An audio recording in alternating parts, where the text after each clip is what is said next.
maybe we'll begin.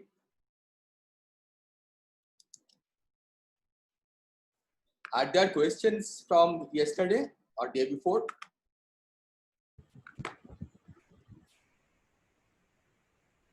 Sir, Yes. although we are working with this eigenbasis of Hamiltonian, we could also do this with let's say the eigenbasis of some other operator, let's say position operator, right? Yes, we could. Okay, so yeah. So I mean, we have introduced the complete set of bases, right? That's the only thing we have used for this. okay. Sure. Right? But the point is, when you try to write down the Hamiltonian, then you need the information about the ENs. Yeah. Yeah.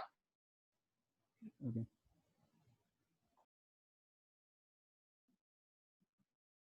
Any other question?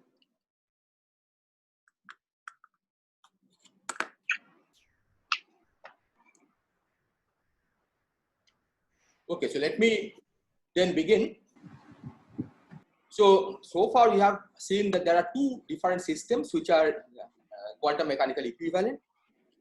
One is the system of many particle states, okay, which are mutually non-interacting but each moving under some potential described by some Hamiltonian, single particle Hamiltonian. The second system was a collection of harmonic oscillators.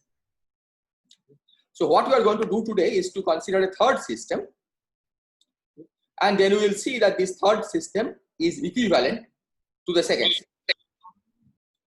And this will also tell us why we call this quantum field theory. So for this, we are going to go back to the single particle Schrodinger equation that we started with. Okay, so this is the Schrodinger equation for a single particle. And H hat is a differential operator, which I have written here, okay, but it could have more complicated form as well. But what we are going to do now is that instead of thinking of this as the equation that describes the wave function of a quantum particle, we are going to think of psi as a classical field, just like electric and magnetic field in electromagnetism, okay, or the vector potential in electromagnetism, and regard this as a classical equation of motion for some field. So this field depends on time as well as the space coordinates, and this is the classical equation of motion with the H hat interpreted as this differential operator. And then we are going to quantize it.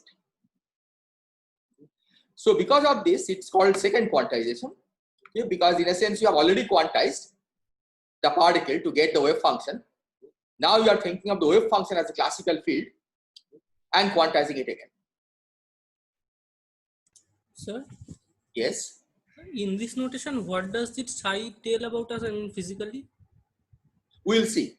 We'll see what role psi plays eventually. Okay. But at present, it's just a trick that we think of psi as a field and we begin quantizing it. But eventually we'll see that this theory actually contains all the multi-particle information. Is that okay?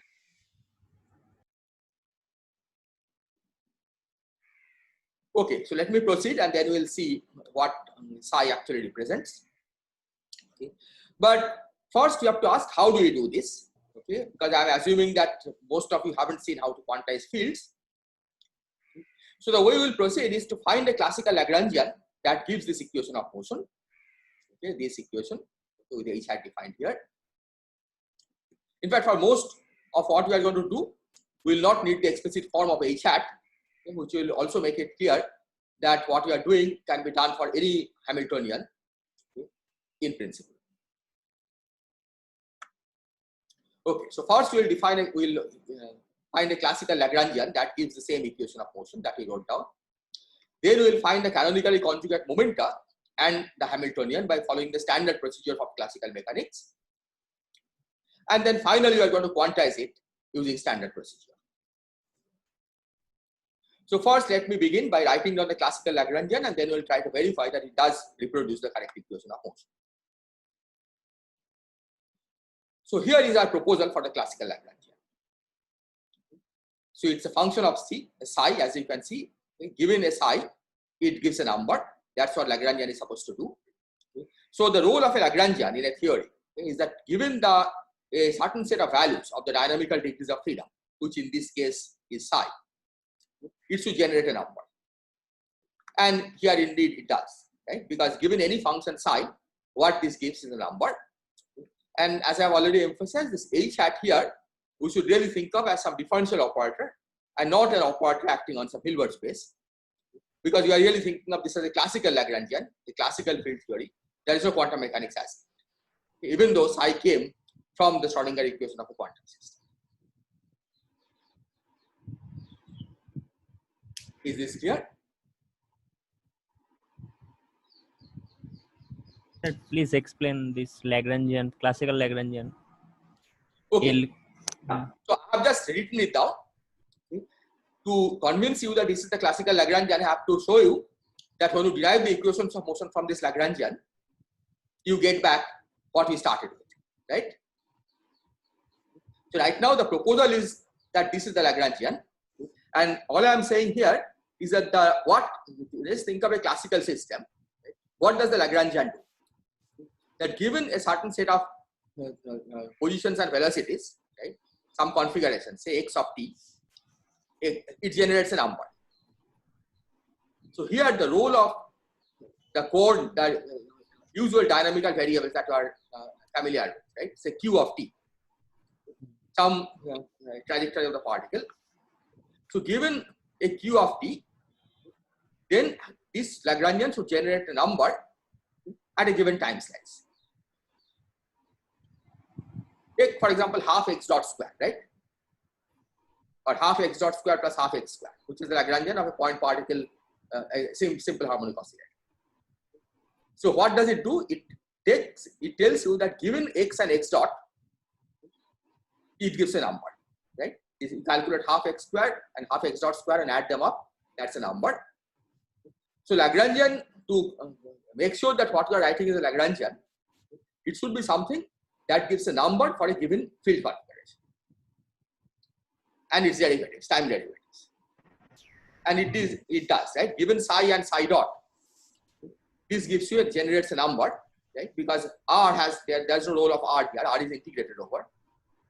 Okay? So once t is fixed and psi is given, okay, this Lagrangian is a number. This point here? Sir, Yes. now that thinking that psi is the dynamical variable, what is R inside it? Like it is should you think of it as position matter or something? Is it a dynamical variable still? No, it is not the position of anything, right? It is like the electric field in electromagnetism. If you have done electrodynamics, right? One can write down a Lagrangian for electrodynamics. Yes. If you have seen it, right? If you have seen Yes, the sir. Lagrangian for electrodynamics, Yes. it's an analog of that. Okay. There you write the Lagrangian in terms of the vector potential, right? Or you may have written it in terms of electric and magnetic field. And what it does is that given a particular configuration of electric and magnetic field, it generates a space integral and gives a number. Right? So it is in this sense that this is a Lagrangian. Whether this is a correct Lagrangian, of course, we don't know, right? You have to check. Okay, but if you have written electrodynamics in the Lagrangian formulation, you just think of this as just a generalization of that. Okay, in fact, because instead of having 4 components of vector potential, you just have one field psi. Well, maybe 2 because psi is complex. So it's real and imaginary parts are the fields. Okay. Okay. Mhm. Excuse me, sir. Sir, as there is the as in our Lagrangian there is I and H cut term. So Yeah. how can we consider this as a classical Lagrangian? Okay, we'll see, right? How we consider this as a classical Lagrangian. Because we can in fact make it real. Okay, I have not written it that way, but there is a way to write it as sum of 2 terms, which will make sure that this is a real Lagrangian. Okay. Okay, but we don't really need to do that. Okay, because we are going to show using variation and principle that this gives the correct equation of function. But you are And right. I mean, because it's for the H cut, Well, Like what's called the H cut just a term? number, right? H cut is just a number. Okay, okay. No, but in case of classical Lagrangian, there is no H cut like term, the Planck But there constant. is mass, right? Yes, Don't yes, think yes. of this as a Planck's constant, right? It's just Okay, a okay, okay, okay. in the expression. Okay, okay. Thank you, sir. Okay. Mhm. Sir, what do you mean by this being a number? The So Lagrangian. if you are given psi, right? Then what will you get? Suppose I tell you a particular psi and psi dot, right? And evaluate this integral Yeah, for a particular time it will be just a number. yeah. But in the classical mechanics that we did, it's not a number, right? I mean, it's a function of x and x dot. Yes, but once you give x and x dot, it generates a number, right? Okay, okay, yes, Here yes. also it's not a number. I mean, unless you give psi, we cannot get a number, right? Okay, okay, yes, yes. So, Yes. sir, in writing this in terms of psi, since we are already letting go of h being some form of a operator on Hilbert space, we are also letting go of psi being a vector from a linear algebra. Yes, exactly. It's a function, right? I mean, functions also have a linear algebra, right? But you are not thinking of this as a state in any Hilbert space. Okay.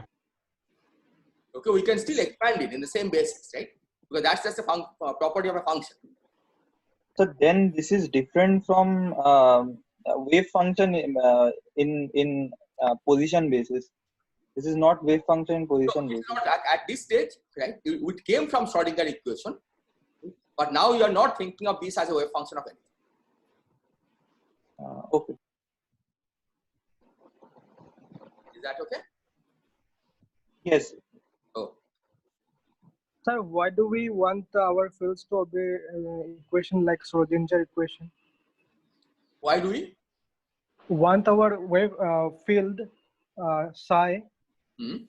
obey equation like Schrodinger equation? That's the postulate. I mean, you can ask why does electric and magnetic field obey Maxwell's equation, right? Okay. I mean, that's the starting point.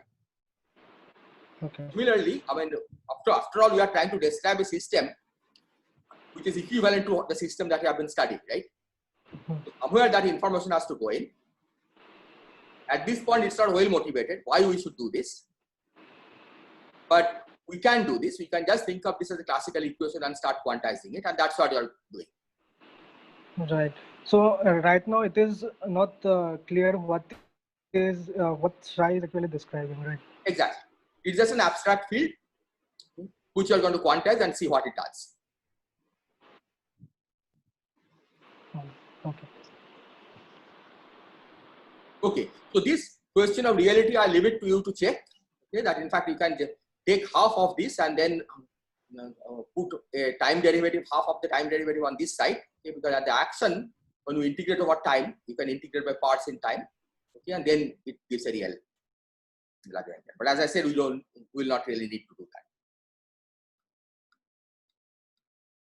Okay. So let's check that this does give the correct equations of it. And we will do this. We can do this in two different ways. We'll first start by writing an action and show that the variational principle generates the correct equation of motion. So here is the action, just the integral of the Lagrangian. And now we take an arbitrary variation of the field psi.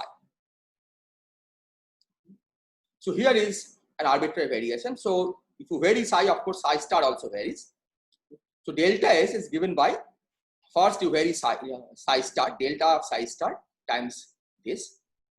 And then psi star times the variation of this, where basically psi is varied. So you get delta psi replaced by delta psi, and here also psi replaced by delta psi.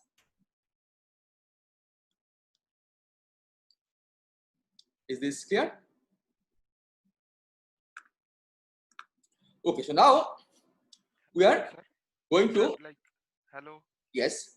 Sir, psi star and psi is independent. Like if I vary psi star, doesn't it mean we are changing psi also?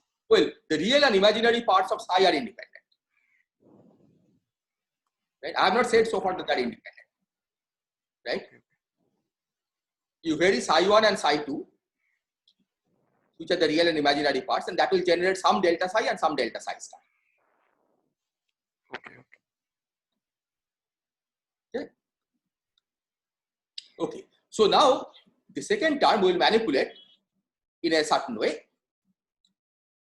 That first we use the fact that we can integrate by parts in time, because now in the action there is a time derivative, and the variational principle tells us that when you vary, the delta psi and delta psi star must vanish in the initial time slice and final time slice. Okay, because you do the time integral from say A to B, and we set the variation of delta psi to be 0 initially and finally. This is familiar to all of you from classical mechanics. Okay, if it's not familiar, just okay, I'm assuming that this you have seen in classical mechanics, action principle. So the variation vanishes at the initial and the final time. So using that, we can do an integration by parts and put the time derivative here on the psi star over. Okay, so that's what I have done here. In the second term, I'll use the fact that H hat is Hermitian. And because H hat is Hermitian, now it stands as a differential operator. Don't think of this as a Hermitian operator in Hilbert space. But even if it's Hermitian as a differential operator, we can put the H hat on this side.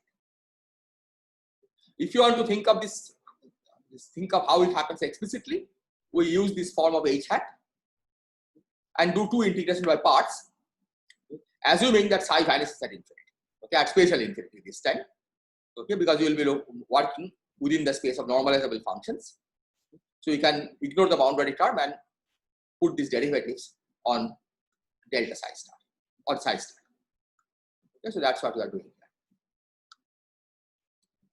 So H hat has moved to psi star, okay, because of hermiticity of H hat, and this has gone on to psi star because of the partial derivative.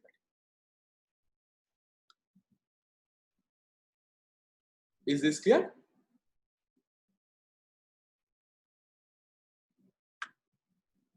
Okay, so now you can check explicitly that this is real. Okay, as written, this is real because this is the complex conjugate of delta psi. Okay, so delta psi star is the complex conjugate of delta psi, and what we have here is a complex conjugate of what we have here.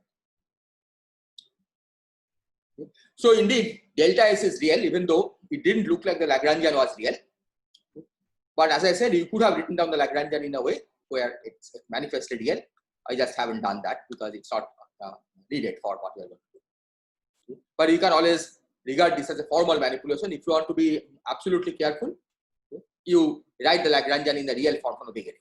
Okay? As I said, by basically putting half of these time derivatives and putting it on this, okay? Which in terms of the action basically means that you write it as half of this term and half of the term, but you take the del del t and integrate by parts and put it on the psi star to the minus sign.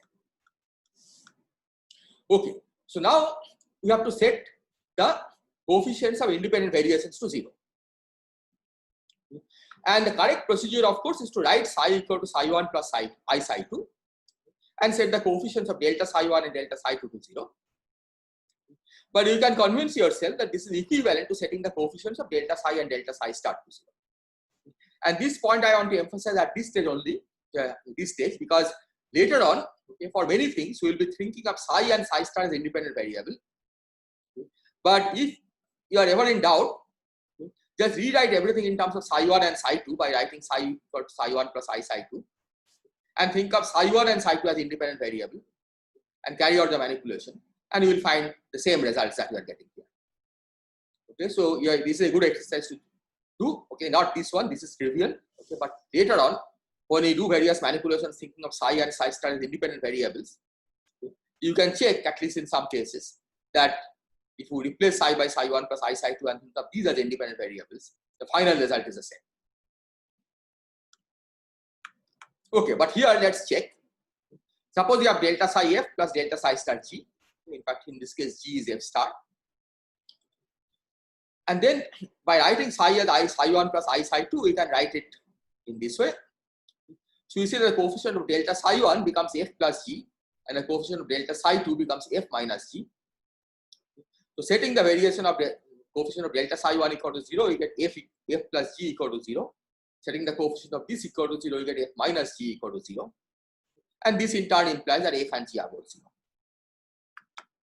So that's equivalent to saying that from the beginning, if you think of delta psi and delta psi star as being independent, we can set their coefficients to 0. So if we do that here, then you see that the coefficient of delta psi star is here, I h bar del psi del t minus h hat psi equal to 0. And the coefficient of delta psi star, this is the coefficient of delta psi star, and the coefficient of delta psi, see here nothing operates on delta psi, right? Delta psi can be factored out. And you get the equation minus I h bar del psi del t star minus h hat psi star is 0. And you recognize that this is the Schrodinger equation. Well, this is not the Schrodinger equation now, but this is the equation that we started with. Okay, we said that we will give up the interpretation of Schrodinger equation. This is this equation. And the second one is as the complex conjugate of the first one. Right? If you complex conjugate this, you get this one. Okay. So this basically shows that we have the correct Lagrangian. Are there questions?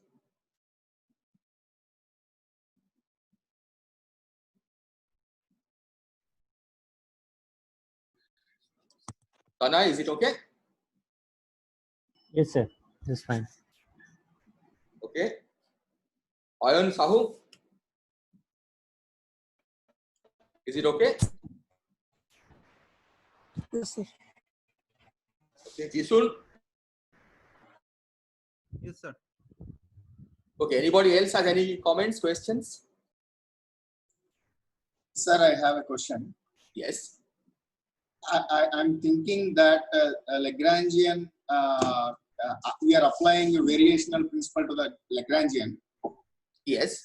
Is it possible to apply the variation principle independently by taking psi star as constant first, and there is a change in psi, then I will get one equation, and in second case I'm taking that psi is constant and psi star is varying, then I will get second equation. So yes. It is already be done in variational principle in quantum mechanics. I'm thinking in that way. Is it possible? Yeah. Okay, yes. So indeed, that's certainly possible, but people would have objected if I had done this from the beginning. In fact, somebody did object, right? That delta psi and delta psi star are not independent. So how can you think of these as independent, right? Because delta psi star is supposed to be complex conjugate of delta psi. This is and because eventually, I think what? Please correct me, sir. This is, I think I'm thinking that this is because of the psi is not a wave function in Hilbert space, because we are representing psi to some field. Is it right, sir? Yes, that is true. But we will eventually use the fact that psi star is a complex conjugate of psi. Okay, sir. I understand, sir. I understand. Yeah, but you are right that later on we will in fact do that many times. Okay? That we can think of that we can vary psi and psi star independently, okay? Even though that's not strictly true. Okay? But that is equivalent to saying that psi 1 and psi 2 can be varied independently. Okay? So if you vary psi 1 and psi 2 independently and get the equations, okay, what you will get is as if we can vary psi and psi star independently. Okay? Then you could have just varied delta psi, picked up its coefficient, and then independently varied delta psi star and picked up its coefficient. Thank you, sir.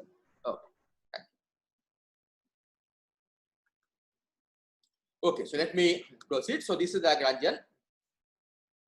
Okay. And again, I have not written it in a real form, but as I said, that you could write it in a real form. It's just that in this form, the manipulations are a little simpler, even though they may not be completely justified. Okay. They lead to the same final result. Okay. But if in doubt, what you can do again is that you write half of this, okay, and the other half, for the other half, you put the del t on this side. Okay, with a minus sign, because in the action you have an integral over time, so you can do integration by parts, okay, and declare that as your Lagrangian. That will be real, and carry out the manipulations. Okay, but let's just proceed with this. Okay, even though it's not a real Lagrangian. So now recall that we had introduced these functions un of r, right? They form a complete basis of functions. Okay? Don't think of these as the energy eigenstates of the single particle state, even though they are. But just think of this un of r as a complete basis of functions. And given this, we can expand psi in that basis. Right? Psi tr is sum over n, an of t, un of r. So given this, if you know the ans, we can determine psi and vice versa. Because un of r are given functions. So the only degrees of freedom that we have, right, which you can change to change psi, are these an of t. So what we will do is we will regard the ans as our degrees of freedom. Okay? Just like we have q as our degree of freedom. Okay? In classical mechanics, you have q, the coordinate of the particle, as a degree of freedom. Here you will think of the ans as our degrees of freedom. And of course, there are infinite number of such degrees of freedom, right? So there it's a classical system, but with infinite number of degrees. So let's take this expansion and substitute in the expression for the Lagrangian. Yeah, and see what we get. So in psi we expand. So this is a Lagrangian. Now we use the fact. Okay, is this clear? This is just a result of direct substitution of psi. And recall that these ans are functions of t, right? Whereas h hat is a differential operator that acts on r, right? H hat doesn't have any t dependence. So h hat and an can be taken through h hat, right? There is no question of they not commuting, okay? Because an really is function of t. Okay. So using that, I have taken the an on this side and written this h hat of psi as in terms of h hat of un. So if you substitute, you get this form of the Lagrangian. And now we are going to use the fact that h hat of is em times um of r. This is just a relation between functions. Okay. You need not think of this as a Schrodinger equation or time independent Schrodinger equation. This is just that we have seen that h hat, for this differential operator h hat, ems are the eigenstates, eigenfunctions. Okay, that's what I am using here. And we also know that the ums are orthonormal. So let's substitute. So we get here ant star, and here all I have done here is that I have used the orthonormality. Un star um is un star um is delta mn, which is here. Here I have replaced h hat um by em times um, okay, and then again use the orthonormality. So I get delta mn again, and here is em times am, and this is the final expression.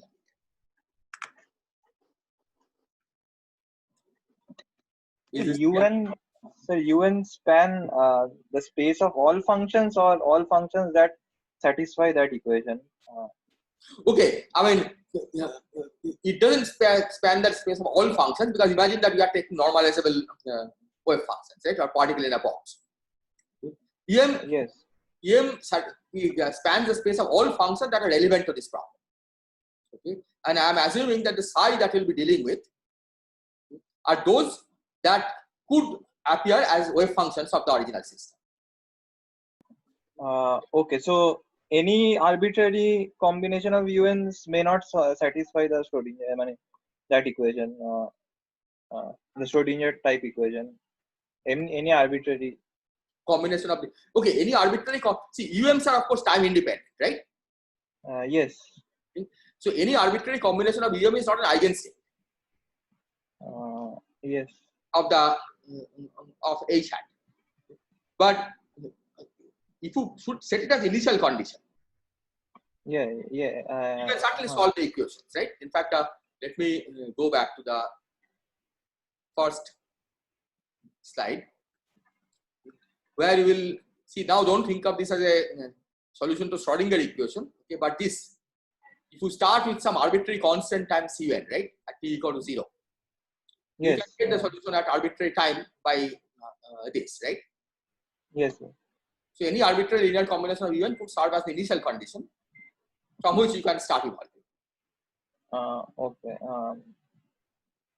So UNs are basis of that H cap, like in quantum mechanics. We have. Yes, exactly. Okay. Thank you. The UNs is a complete set of functions which come from the basis of the H. Okay. So, Sir? Excuse me, sir. go ahead. Hello. Yes, go ahead, please. Okay. So if we solve the 1D particle in a box, okay, and suppose the wave function, energy eigenfunction here are complete. So this will form a Hilbert space. Okay. Now, if someone wants to expand the simple harmonic oscillator wave function in terms of this 1D particle in a box, so is it possible? Well, that's not possible because 1D particle in a box, right, is limited to say 0 to L, right? Wave function Yes, vanishes yes. outside. Whereas simple harmonic oscillator wave functions, of course, don't vanish outside, right? Yes. So you have Yes, to yes. put certain boundary conditions on the fields on the wave function Okay. to determine what the complete set of states is, right? Okay. And I'm assuming here that the psi here satisfies the same boundary conditions that was relevant for the original single particle Hamiltonian H hat. Okay, so is it true that if the Hamiltonian is same, so same Hamiltonian will form the same Hilbert space? I mean, if we are dealing with two problems, then we can use one Hilbert space to other if and only the Hamiltonian of the two system are equal or equivalent. Yes. So is it true? Yeah, well, it's a more question of what you mean by equivalent, right? Okay, I mean, okay, okay, if it's equal, then Yeah, I if think they're it's equal, of course, it's, one problem. yeah, if they're equal, then obviously it's true, right? Is okay, okay. Sir, isn't the boundary condition also important? Yeah, exactly. So the boundary condition, right, is part of the Hamiltonian prescription, right? I mean, once you give the Hamiltonian, you also specify what boundary conditions you want to impose on the wave function, right? Like even if you have a simple harmonic oscillator, and if you don't demand normalizability, then you have a lot of wave functions, eigenfunctions, right? I mean, only after you impose normalizability of the wave function, because if you have solved simple harmonic oscillator, you have a growing solution and a decaying solution, right? And by demanding that the growing solution doesn't exist, that is not part of the wave function, you get the energy quantization condition. But if you didn't choose to impose that condition, right? If you allowed arbitrary growth at infinity, then there will be no energy quantization. So indeed, I mean, when you specify a system, right, a quantum system, or any differential equation, and look for the space of solutions, you have to specify what boundary conditions you want to impose on the functions. And it's true, you're not just for quantum mechanics, but for any differential equation, right? If you are trying to classify the solutions to a differential equation, typically you need some boundary conditions at it. Sir, here also we are considering the psi. So here we are considering the psi to be normalized. Yes, say we are, okay. I mean, if the original problem had normalized size, we are considering psi to be normalized. Then, sir, how the we have implicitly assumed that the original condition was just one. Yeah, we have assumed that the original condition was normalizable, was the size normalized, because we have assumed that the energy eigenvalues are discrete, right? So you can imagine that it's in a box. Okay? It's in a large box, large periodic box, in which case it's all normalizable. Then the real and imaginary part will have a constant equation from that. Then how can we vary them independently? Well, I'm having psi 1 and psi 2, right? If you put them in a periodic box, yes, then psi 1 is periodic and psi 2 is periodic, right? Yeah, yes. And you are independently varying psi 1 and psi 2. See here, let's look at this equation over here, right? We said that it's as if you can set the coefficient of delta psi and delta psi star to 0. But it's if you just vary psi 1 and psi 2, here there is no doubt, right? These are just real parts of real and imaginary parts of psi. So they are both real numbers, right? Psi 1 goes to 0, psi 2 goes to 0 at large extent. And you are just setting that coefficients to 0. Okay. Okay. Is this okay? Okay. So I have one question. Yes. So let's take, so if we have two systems and with the same boundary condition, but so let's say the infinite potential box where in between there is no potential, only the wave function vanishes at the endpoints. And let's take another system where the wave function also vanishes at the endpoint and there are some potential inside. Yes.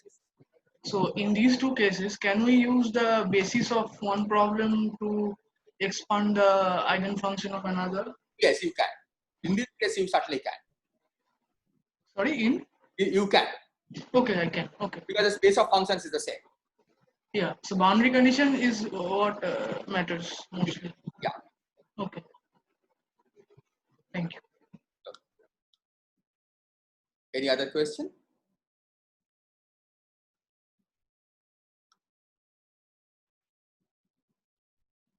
Okay. So this is the Lagrangian we get in terms of an and an star.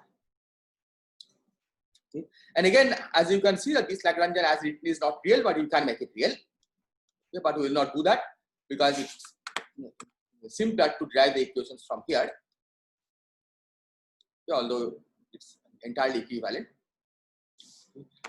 So given this Lagrangian, we can now treat and will treat again, as I said, if you don't like this, right, we can write each an as bn plus icn, think of bn and cn as real numbers, and write the equation for bn and cn. Okay, and we will find that they give the same result. But we will think of the an and an star as independent degrees of freedom and write down the Euler-Lagrange equation. So what are the Euler-Lagrange equations? We have d dt of del L del n dot minus del L del n is 0, and similarly d dt of del L del n star dot minus del L del n star equal to 0. So the first equation gives you n dot, okay, is this one, that's a time derivative. So this gives you I h bar and then d dt of n star minus this derivative, that gives you minus, so n is here, right? So that will give you minus en times n star, okay, but because of this minus sign you get plus en star. Okay, so that's the first equation. And similarly the second equation in fact is even simpler because this is 0, right? There is no n star dot anywhere, right? So you just get the derivative of L with respect to n star is 0. That's this whole thing. Okay, so you get the second equation. And now it's easy to verify that indeed these give the Schrodinger equation back. Okay, these equations are exactly equivalent to Schrodinger equation, okay, because if you write psi as n psi even, you get these equations over here. Is this clear?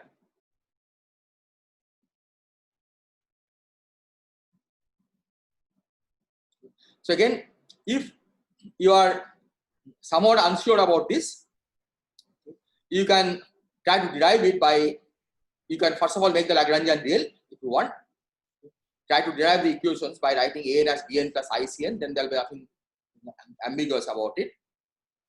And you will see that eventually you will get the same result. Okay, even though at the intermediate stages, okay, the results may differ.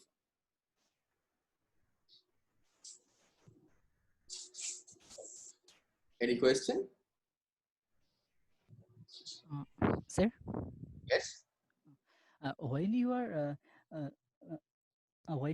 expanding the psi in terms of an and un, okay, so an are the degrees of freedom, and here an is infinite but countable infinite. Yes. Now, if we treat psi as a classical field, so the degrees of freedom of a classical field should be uncountably infinite. Yeah, but the point is there is really no difference, as you can see, right? For harmonic oscillator, Okay. you have the wave function as a function of x, right? Then you can say it's uncountably infinite because you need the whole set of functions, right? Okay. But we know the same wave function can be expanded in a basis, right? A discrete basis, Yes. Yes. Yes. but it's countably infinite. Okay. Okay. Okay. Right? And thank that's you. exactly what we are doing. See, eventually we'll have to learn how to deal with uncountably infinite variables, right? Okay. And we are not going to do this every time. Trying to expand psi in terms of the basis and do this. But for the first time, it's best to use a basis in which it's countable, Yes. and use the standard procedure of classical mechanics. Okay. Okay. Thank you, sir. Any other question? Sinjini, is it okay? Yes, sir, it's okay.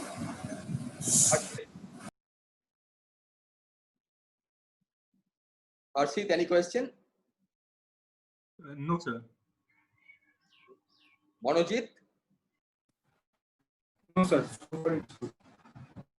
Okay. So this is just to verify that this Lagrangian gives us the correct equations of motion, even though what we have done is not completely perhaps justified because of this fact that it's complex to begin with. Okay.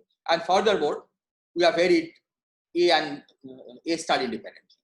Okay, even though they are supposed to be complex conjugates. But we will continue to do so. Okay, because as you can see that we do get whatever equations we expect. Okay. Here, of course, there is no doubt, right? Here, there is no doubt. Everything was in the action principle. Yeah. In this, there is no doubt, right? We have verified that the action at least gives the correct equation of motion. Now we see that the Lagrangian also gives the correct equation of motion if you use the Euler-Lagrange equation and think of the A and A star as independent variables. Okay, so now we are going to proceed and trying to define canonically conjugate momenta and the corresponding Hamiltonian. So the definition of momentum, Pn is the conjugate momentum to n. Okay, so that's the derivative of L with respect to n dot. Here you see that that's I h bar n star. This will define to be the conjugate momentum of n star. And as you will see that this is not the conjugate of Pn, and that's again because the way we have written the Lagrangian, and because we are thinking of the A and A star as independent variables. So Pn tilde is given by the derivative of L with respect to n dot star, and because there is no n dot in this expression, sorry, n dot star, right? The derivative only acts on n, not on n star. P tilde n will be 0. And then the Hamiltonian will be given by the standard procedure Pn a n dot minus P tilde n a n dot star minus the Lagrangian. And that, so basically what happens is that P tilde n of course is 0 anyway. And the Pn a n dot star term, Pn a n dot gives you I h bar a n star a n dot, that cancels off this term. And you are only left with the minus of the last term. So that gives you sum over n, En a n star n.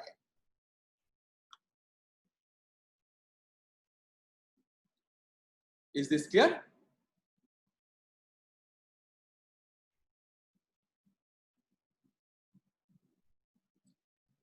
Now, you would notice that in this procedure, there is something strange, because if you think of the conventional classical mechanics, then what happens is when you use relations like this, the P becomes a function of Q dot.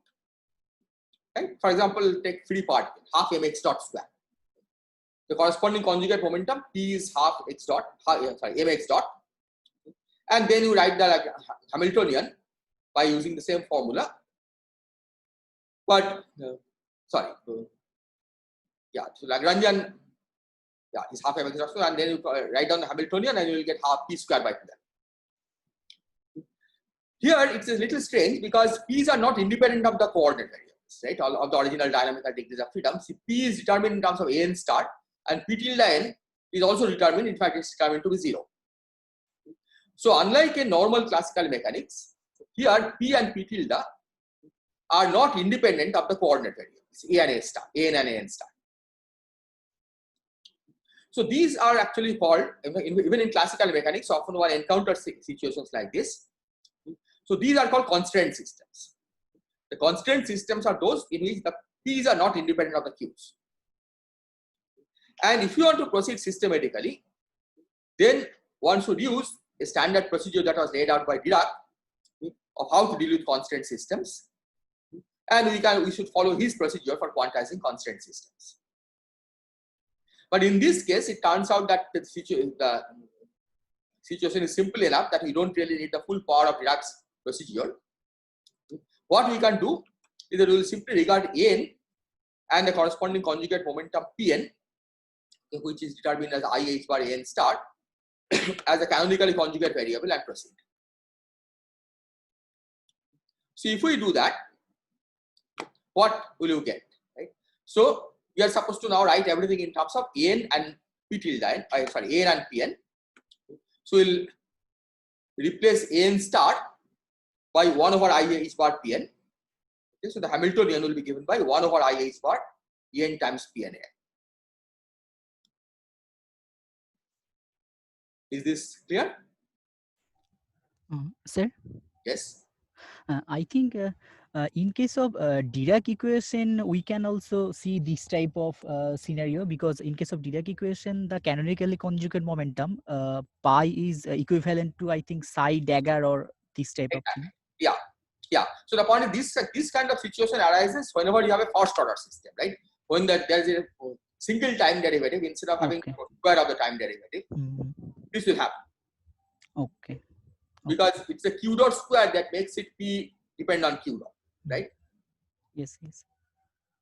So indeed, this also appears in that. I will see that later in the course, that when you try to quantize Dirac's equation, you'll have the same feature. Sir, the constant equation is the relation between P and A. Yes, P and A are A star. Oh, okay. Right? Here P is A star, right? Okay. Sir, then in that sense, the free particle is also constant, like, because P is equal to mx. Okay, not mx, it's dot. Mx dot. Okay, sir. Okay. Because it involves Okay, a time derivative, right? The problem is that here there is no x dot, right? Oh, okay, okay. Really So if momentum depends on the position, then we say it is constant equation. Exactly, that's right. If the momentum Okay, is sir. function of position only, right, without any velocity, then we say it's a constant. Okay, sir.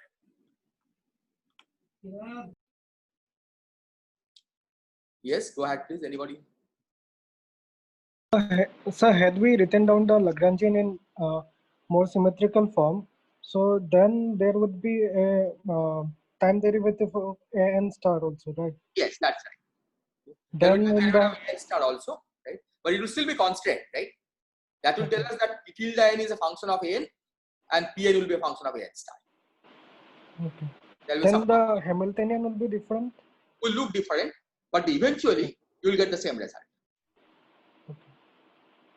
Indeed. So the point is, if we are written this as half of this, right, and minus half of the one where the time derivative acts on n star, this is something you should maybe do at home, okay, and verify that intermediate steps will all be different, but the final result they will not change.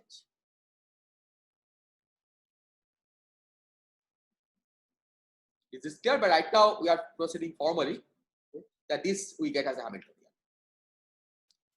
But because we have done this formal manipulation, okay, by thinking of the A and A star as independent variable, okay, and working with this complex Lagrangian, okay, let's just go ahead and make sure, okay, that when you derive the Hamilton's equation from here, we get back the original equations, okay, because that's what the Hamiltonian is supposed to do, right? The Hamiltonian should be at least something that's a function of Pn and An, so that when you derive the equations, the Hamilton's equation, then they should reproduce the equations that you want to get. Okay, so let's at least check that. Okay. So what are Hamilton's equation? dPn dt should be equal to minus the derivative of h with respect to n, and dA and dt should be the derivative of h with respect to Pn. Okay, the standard Hamilton's equation. So what is dP and dt? Because Pn is I h bar an star, we get I h bar dAn star dt, and this one we see is minus 1 over I h bar because of this 1 over I h bar here, En times Pn. But then again, using the fact that Pn is I h bar an star, we get this as minus En an star. And this gives you dA and dt equal to del h del Pn. So that's 1 over I h bar times En times An. Is this clear?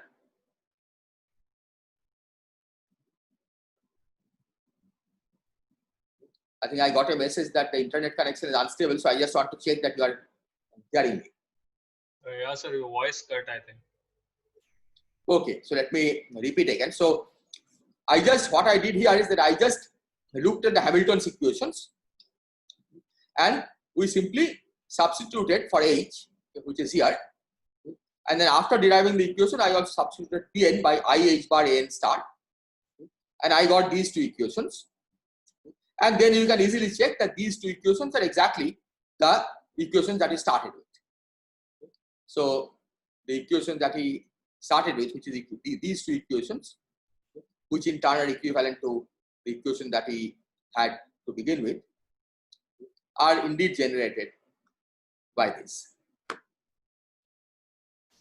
So in a sense, you could say that if we didn't know about the action, if we didn't know about the Lagrangian, we could have just written down this Hamiltonian with this Pn and gotten the correct equation. Okay, but of course the Lagrangian was easier to write down in some sense. Okay, so that's why I followed that. So what we are going to do now is that we will take this as the classical Hamiltonian, okay, despite the presence of this IH bar sitting here. This is just a parameter. We'll think of this as a classical Hamiltonian and then see how to quantize it. Is this okay? Any questions? Aman, is it fine? Sir, usually in classical mechanics, we get ignorable coordinates. Here we are getting ignorable momenta. So, well, no, I don't know what are exact. So, are you calling this P tilde n as ignorable momenta? yeah. Well, the point is this is what happens here, right? Yes. I mean, the constraint sets this equal to 0. Right? So this is usual classical mechanics, right? That we are normally familiar with. Do not have this constraint systems, right? But many unusual classical mechanics systems do. Yeah. And this is one of the unusual classical mechanics systems. Anytime you have a first order system, right, where the time derivative, only single time derivative appears. You have this feature that the p's are no longer independent of the coordinates. Right? Now, as I said, if you had started with the other real form, right, where you have symmetrize this one, then you will not get either of them to be 0. But nevertheless, P will be determined in terms of A star and P tilde will be determined in terms of A. Okay. Is that okay? Yes, sir.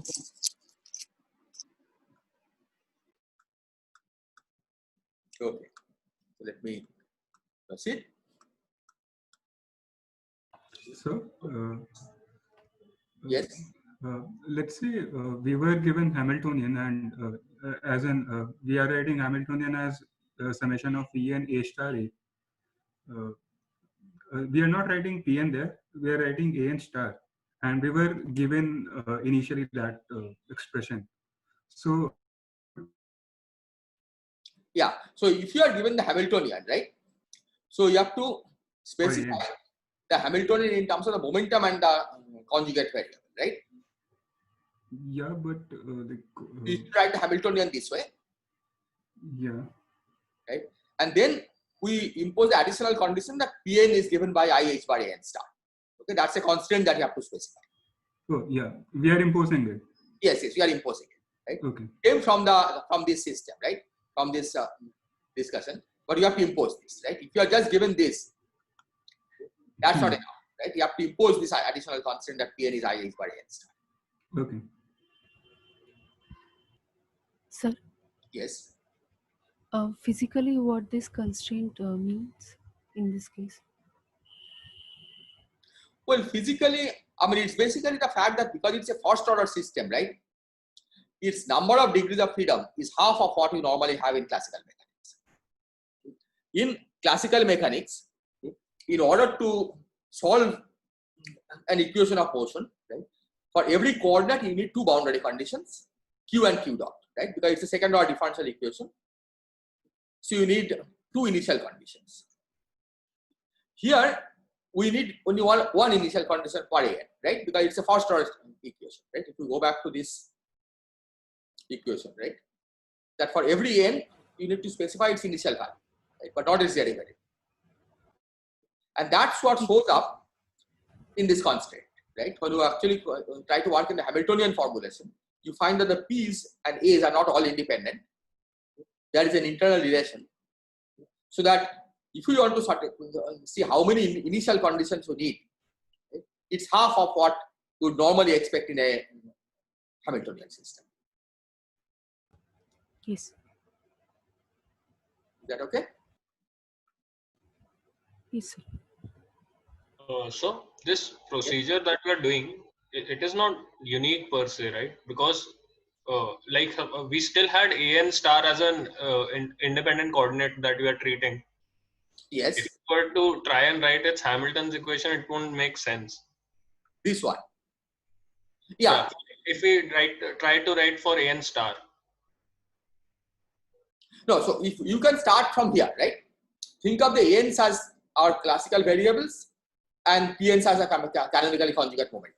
Yes, then it will be fine, but then we will use the connection between Lagrangian and this.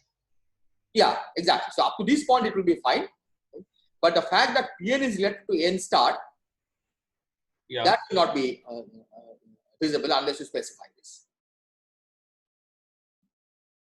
But I also have to specify that an star is not a coordinate. Yes, exactly. That's right. Yeah. So then I can't retrieve my Lagrangian from this Hamiltonian. If I try to find out the Lagrangian for this Hamiltonian using only an as a coordinate and its conjugate momenta as Pn, I will get something else as a Lagrangian, right? Yeah, you will get something from and then you have to impose this condition. Yeah. If you don't impose this condition, you will not get the Lagrangian. All right. Yeah. Okay. I mean, that was just a side remark, but I mean, the correct way to do this is to start from the action, right? Where there's no confusion,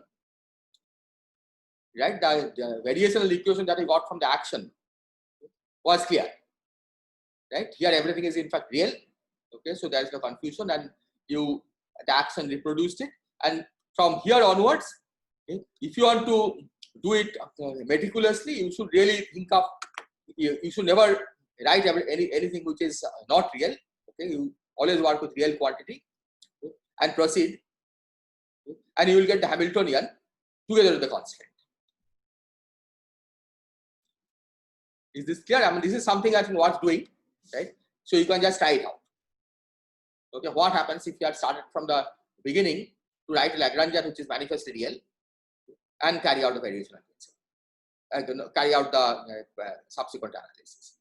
Okay. Just write an as bn plus I cn. Okay. Think of bn and cn as your independent variables and see what we get. Okay. Because this is still a simple enough system where you can do it explicitly. Okay. Later on, okay, things become more complex. Okay. Even there you can do it in principle, okay, but it's much simpler if you just think of a and a star as independent variable, okay, without worrying about the real or complex. Okay, just think of them as independent variables, proceed, and derive the equations. Okay, and at the end you put the appropriate hermiticity conditions. So one more thing. Yes. If you go to the Lagrangian expression. Lagrangian expression. Okay. Yeah. Yes. Had we symmetrized this derivative with respect to an and an star, we wouldn't have gotten this this expression for Pn and Pn tilde. No, you'll get a half here.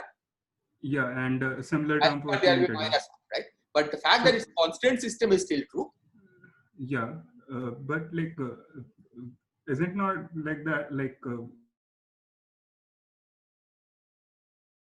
we are getting different of our same Lagrangian, writing it in a different way. Yeah, but the final physics will not change. That's what I'm saying. Okay.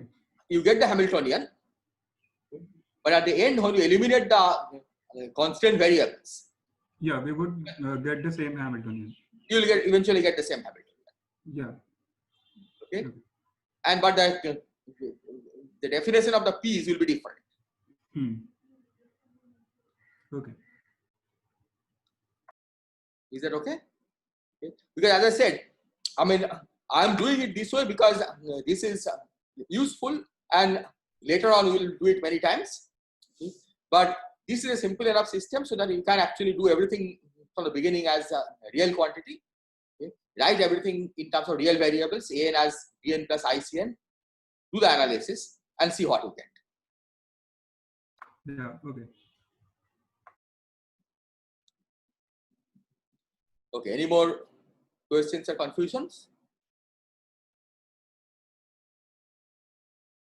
Okay, so let me repeat again, that if we do this symmetrization from the beginning and write it as real, this form of the Hamiltonian will remain the same. What will be different is the relationship between the P's and the A's and the A's. Okay, but then when you follow the correct quantization procedure, the final result that you are going to get is not going to change. Okay, so we are not there yet, so let me say what the final results are. Okay, so here I have again written down the relevant equation. So Pn is I h bar an star, and h is given by en times an star n. Okay, we can write in terms of Pn if you want. And now we proceed to quantize. So because an and Pn are canonically conjugate momenta, we will write the commutator between an and Pm as I h bar delta m. But now we use the fact that Pn is I h bar n star in quantum mechanics. Okay, now we are quantizing it. So n star will be represented by n dagger. So you get n times commutator with I h bar m dagger is I h bar delta mn. And now you can cancel the I h bar from both sides, and you get the commutator between n and am dagger as delta m. Commutator between am and n, of course, is 0 because these are both coordinates. Commutator between am dagger and n dagger is 0 because these are both momenta, right? From here. And the Hamiltonian in quantum theory now can be written as en times an dagger. And now we see that these commutation relations that we got here and this form of the Hamiltonian is precisely the second system that we studied. So by doing this procedure of second quantization, we have arrived at the same Hamiltonian and same commutation relations that we got as a second system, which in turn was equivalent to the first system of multi-particle states. Are there questions? Sir, when we fixed our original psi on the two time-like hypersurfaces, T1 and T2, yes, that translated into this constraint, right? In a way, between P. Well, not really, because that was as a variational principle, right? See, that is true even in normal classical mechanics, right? When you action, right? The initial and the final slice, right? You set psi, delta psi equal to 0. Yeah, but when we write psi as a linear combination of UMs and A's, yes, that should also translate to a boundary condition of A, right? Yeah, that basically says the variation of A is 0 initially and finally, right? If you had substituted at this stage, suppose at this stage itself, we are substituted psi in terms of A. Okay. Yes. then the variational principle would have included an of t and an star of t. Oh. And then you would say that when you vary, that delta n will vanish at the initial and the final time slices, and delta n star will also vanish in the initial and the final time slices. Okay. Sir? But it doesn't say anything about n in between. Sir? Yes? In the second system, those AN and AN dagger, those were operators, I mean those creation and annihilation operators. But here, these are just some numbers. No, no. Now you quantize, right? Okay. So up to this point, they are just numbers. Yes. Okay. They are the coordinates and the conjugate momenta. But now we are going to quantize. So quantization means that now you'll think of these as operators, coordinates and the conjugate momenta. Are we asserting? Yes. Go ahead, please. I mean, are we just imposing that they are operators now? Yes, because when you quantize a classical system, right? What do? You first write the Hamiltonian in the canonical formulation in terms of Q and P. And then you impose that Q and P are now operators. And Qi with Pj gives you IH bar delta Ij. Right? That's the standard quantization procedure for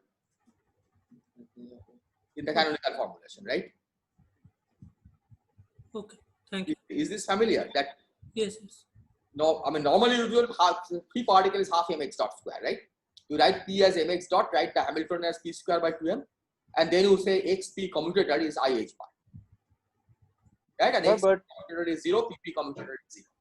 But in quantum mechanics, we convert x and p of classical mechanics to operators in quantum mechanics. But here A is independent of x and p. Not x, but A is the coordinate now, right? See, it's yeah, a system. Yes, it is. Not the coordinate of anything.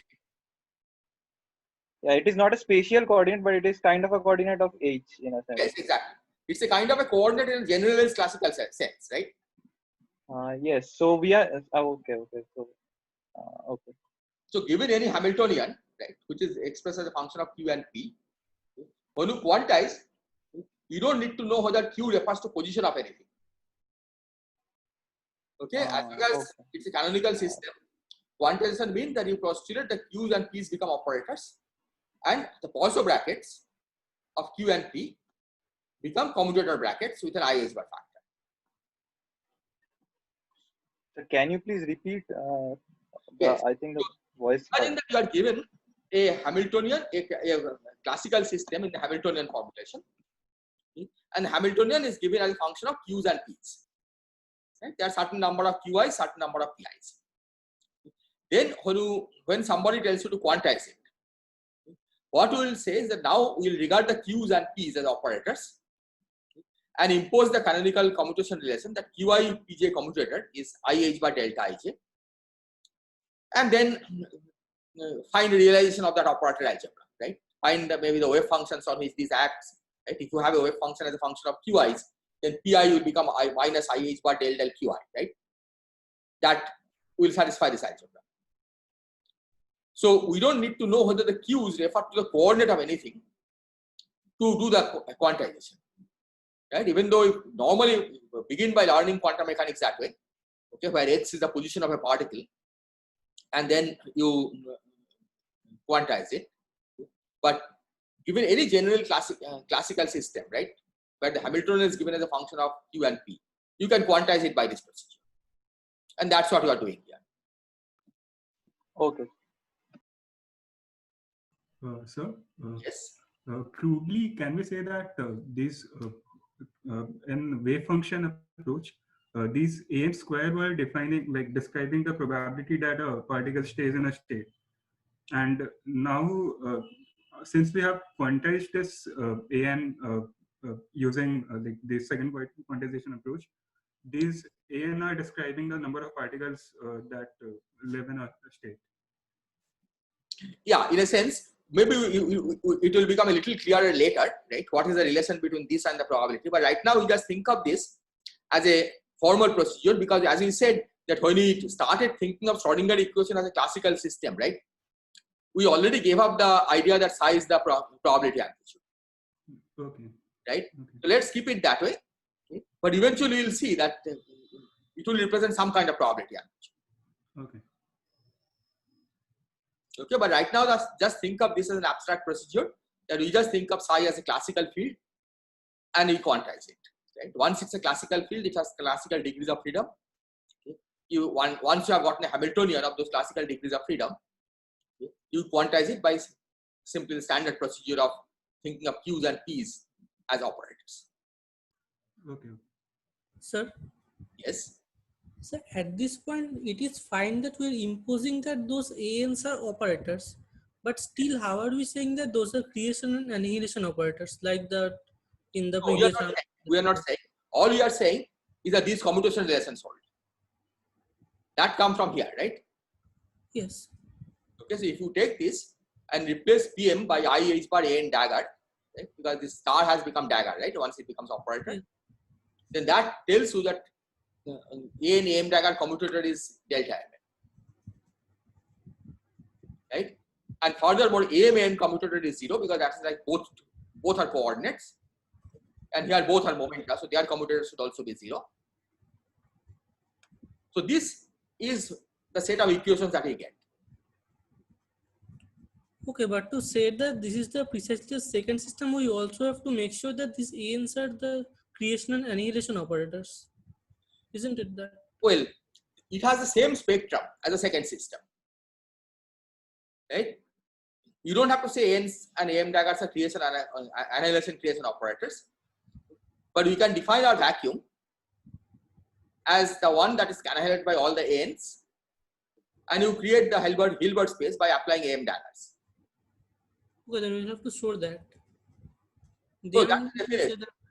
See, we can define our ground state, right, the vacuum, as the one where AN acting on the ground state is 0. All the ANs. Yes, in the previous case we had that, but in this case, I mean. Okay, think of how you quantize harmonic oscillator, right? When you quantize harmonic oscillator, you get A and A dagger and their commutation relation. Yes. Okay. After that, what do you do?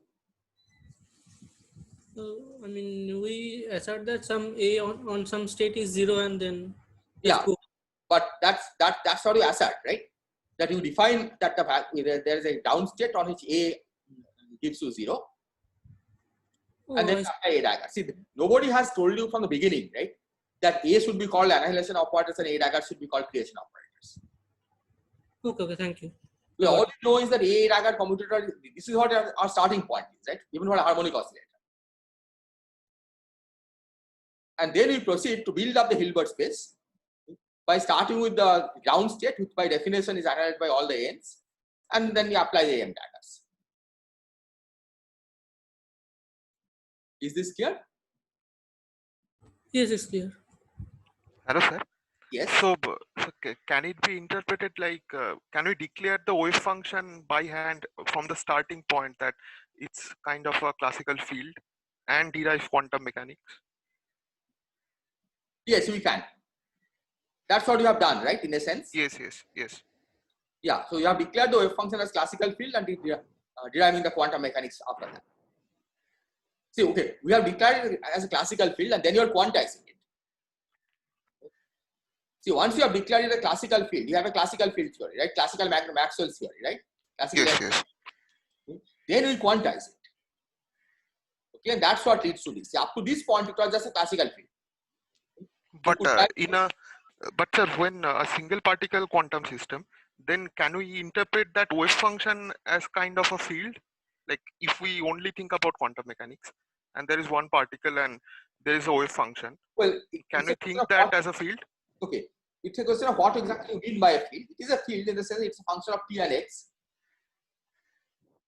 Yes. Right?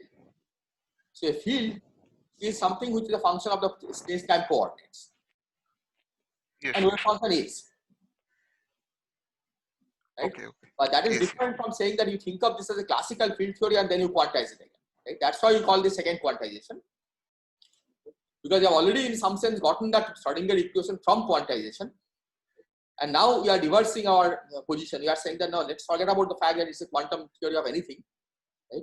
Let's just regard this as a classical theory, and then you quantize it again. Okay. Is this okay? Yes, sir. Thank you. Okay. Aparajita, is it okay? Yes, sir. Saptarshi?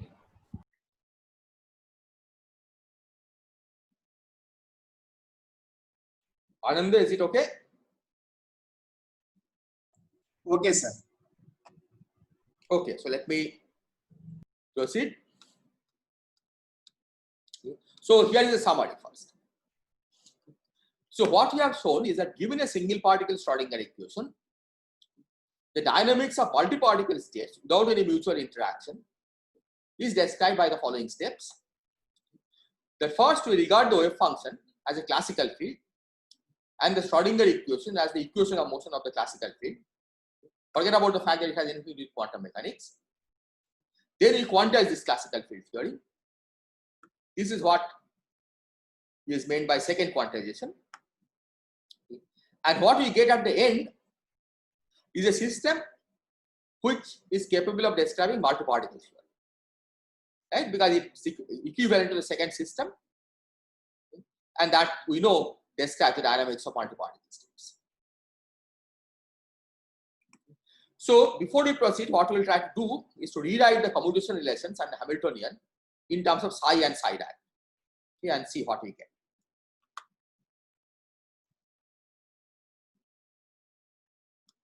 Okay, and maybe that's where I have to stop today. So we have these commutation relations, right? AM's commute, AM and AN commute, AM daggers, AN daggers commute, and here you have a delta Mn, and the Hamiltonian is given by this expression over here.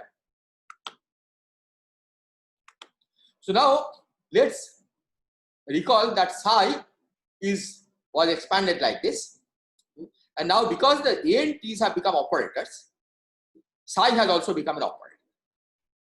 That's different from a differential operator. This is now an operator in the Hilbert space because the A and T's are acting on a Hilbert space, right?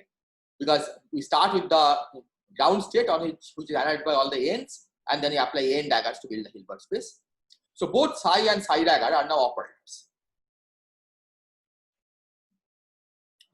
These, on the other hand, are just fixed functions.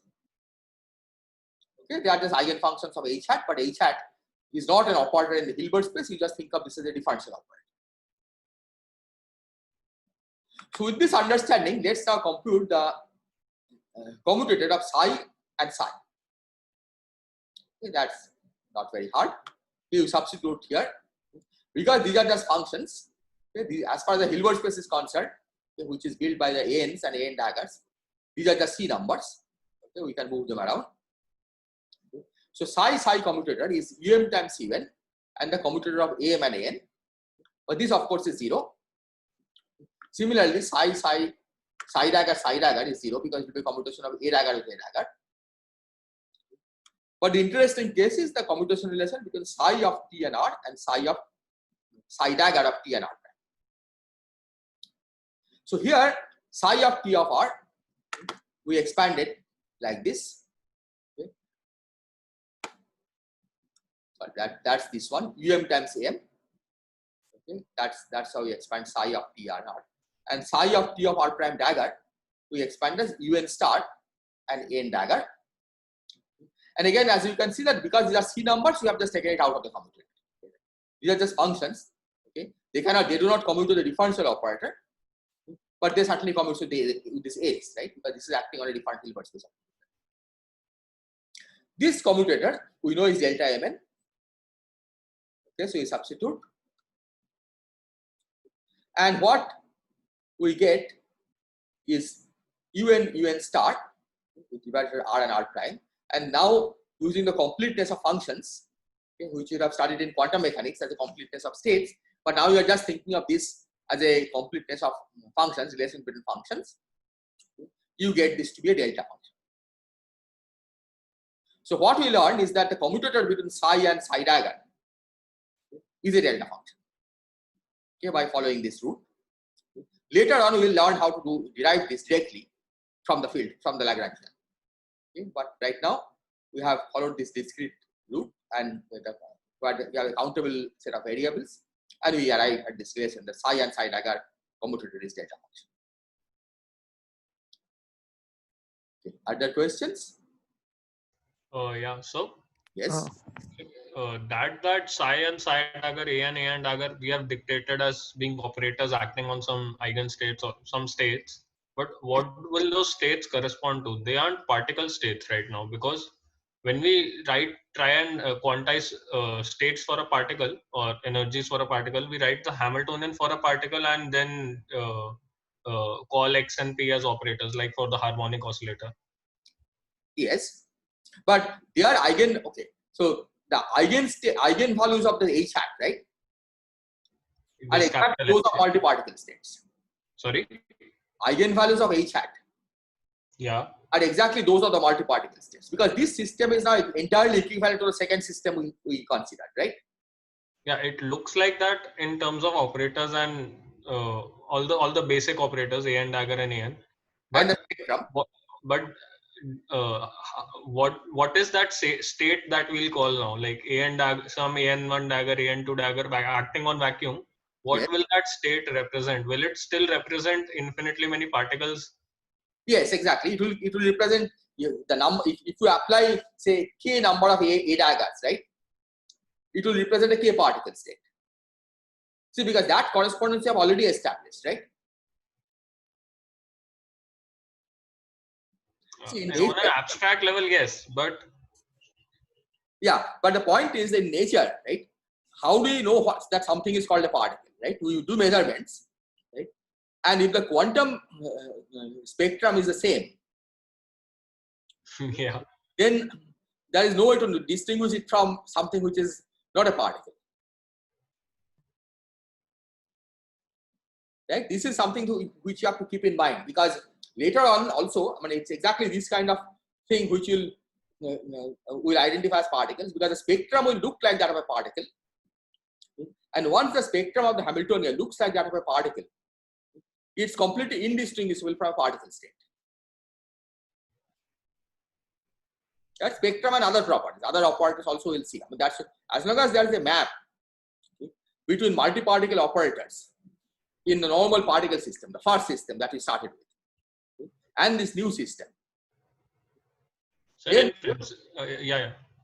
In that case, it will be impossible to distinguish this system from the original multi-particle system. Yeah. So in principle, we could have done this for any field. Like in place of psi, we could have had any field there. Yes, indeed. So if we were to do this with some classical fields, let's say A mu. Yes. And we find out it's Hamiltonian and all. Yes. And then A mu will itself become an operator when we do this quantization. What will it act upon? On a vacuum, right? And then again there will be creation and annihilation operators, and what those will represent are multi-photon states. Okay. So the particles that come from A mu, yes, will be photons. Okay, you can have a 0 photon or a single photon or 2 photons and so on. So an arbitrary field must correspond to these particles. Exactly.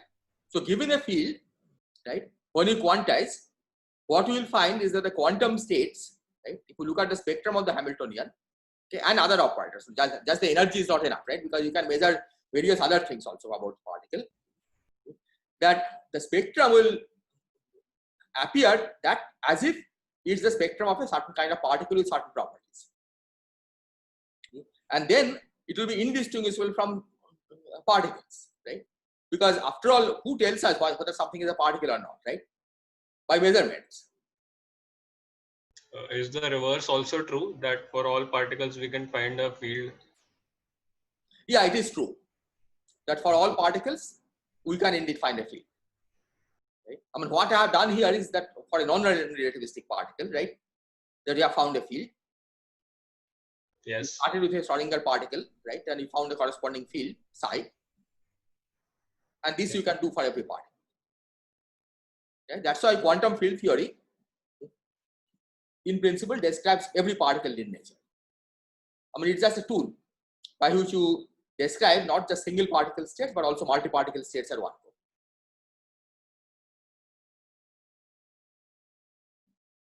And particles that follow the Schrodinger equation. Or some other equation, some quantum mechanical equation. All right, yeah.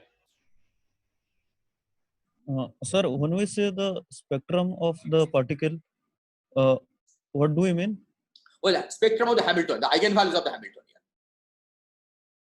That if you look at the eigenvalues of the Hamiltonian of this system, right, there will be a certain set of states which will have eigenvalues E1, E2, E3, and so on. Then there will be another set of states where we have two A daggers, where the eigenvalues will be E1 plus E2, E1 plus E3, E2 plus E3, and so on. So the ones with energies E1, E2, E3, etc., those are the single particle states. Ones with energies E1 plus E2, E2 plus E3, etc., those will be two particle states, and so on. And from this perspective, the reason that you know it is because these coincide with what you would get if we had a two particle state and calculated their energy levels. So from this perspective, you don't see the particles directly, right? You only see what the energy eigenvalues are. Okay. Right? And also other quantum number eigenvalues, right? So far we have to only discuss the Hamiltonian, but you can introduce charge operator, number operator, and so on. So as long as those all those attributes match with what you would get from the first system, right? Which you definitely know is a single particle quantum or multi-particle quantum mechanics. As long as all attributes of this theory matches those of the first theory, then it's impossible to distinguish this, what we are getting here, from a multi-particle quantum system. And that's how the field theory, quantum field theories, make connection with particles. Right? You don't see the particles coming out of quantum field theory. What you see is that all the attributes of that a particle mechanics has also come out of quantum field theories. Okay. Okay, sir. Thank you. Any other question? Sir. Yes. When you calculated the psi commutator or psi dagger commutator, yes. Why did you set the time to be the same? Well, if I didn't say the time to be the same, then there will be commutator between AMT and ANT prime, right? Yeah, but we know some. Sorry, I missed your. Your voice got cut down. Sorry. If this was T prime instead of T, right? Yeah. Then you will get unequal time commutator. Right. Right. So that will be like Q with P, but Q is evaluated at time T, P is evaluated at time T prime. Right, but we still have the time dynamics of AMT, right? From the. No, that is true. That will also introduce E to the I, E, and T, right? Yeah, yeah, yeah. But that you cannot use completeness anymore. Oh, okay, okay. So because this sum, I mean, if you want to get the simple form, right? Yeah. Then that's true only for equal time. Okay, okay. Yeah. Otherwise, what you you say is that you just have to do Hamiltonian evolution. Right, right. Get back to the same time and then evaluate the commutator. Okay, okay, okay. Yeah, yeah. Got it. Got it. Are there other questions? Sir, we started off with in classical equation. We said that AT is equal to A naught times e to the power minus I E. Yeah, minus IAT, yes, by each bar. Which part of this right hand side do we make an operator? Do we replace the E with the Hamiltonian? No, no. We are working the Heisenberg picture. Right? So in the Heisenberg picture, operators become time dependent, right? Yes. Okay. So basically, what happens is AN. Okay. Let me go back to the.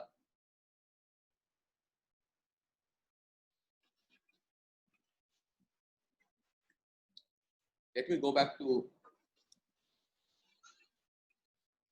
Go back to the first.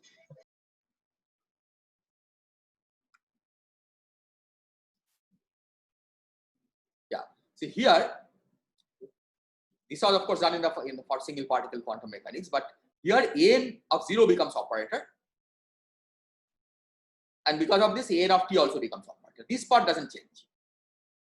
Okay, in the Heisenberg picture, we just evolve this.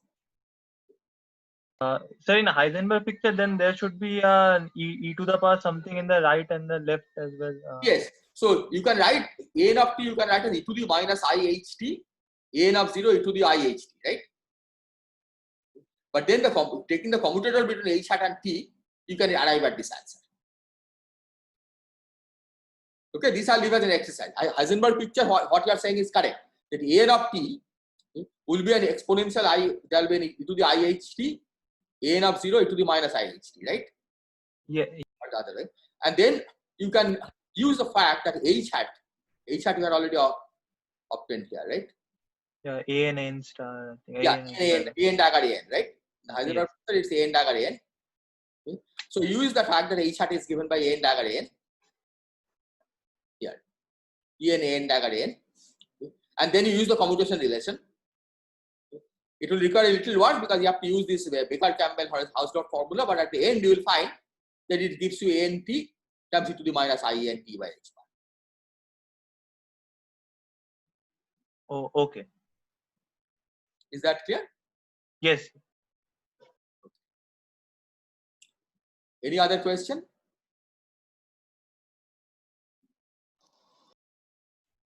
Okay, so I think I probably have to stop because the next class will start here. So we'll meet again on Wednesday.